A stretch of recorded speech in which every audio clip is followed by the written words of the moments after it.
Presiden Joko Widodo menginstruksikan agar semua kementerian yang terkait dengan tol laut membeli kapal produk dalam negeri. Presiden bertekad agar Indonesia dapat memproduksi kapal berkelas internasional. Presiden Joko Widodo menggelar rapat terbatas yang membahas terkait industri galangan kapal bersama para menteri. Presiden menginstruksikan agar membeli produk kapal buatan dalam negeri. Pemerintah juga akan segera membebaskan pajak pertambahan nilai atau PPN 10% bagi industri galangan kapal.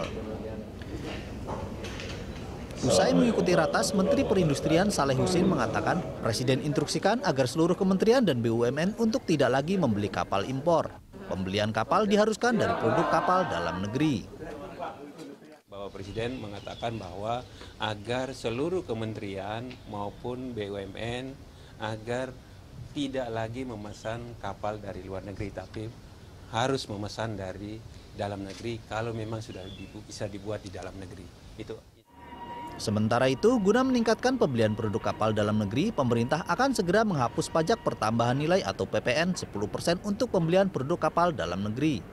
Sebelumnya, industri galangan kapal yang baru dibebaskan PPN hanyalah industri galangan kapal yang terdapat di Batam. Ya, bahwa PPN itu 10% itu kalau dibandingkan dengan yang import, di mana mereka tidak kena PPN, tentunya kita menjadi tidak kompetitif. Jadi kalau kita beli komponen juga, komponennya juga kena PPN 10%. Jadi tadi permintaan dari Menteri Perindustrian untuk mendorong galangan kapal kita untuk itu dapat dihapuskan. Presiden Joko Widodo bertekad agar Indonesia dapat memproduksi kapal berkelas internasional. Presiden menganggap hal itu sesuai dengan misi menjadikan Indonesia sebagai poros maritim dunia.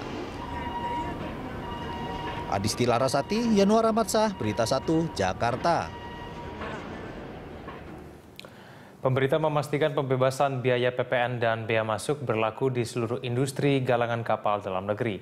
Menteri Perindustrian Saleh Husin mengaku saat ini pelaku industri galangan kapal di luar Batam masih sulit bersaing dengan industri kapal yang berdomisili di Batam. Hal ini dikarenakan masih banyak perbedaan fasilitas yang dimiliki pelaku industri galangan kapal di Batam dan di luar Batam.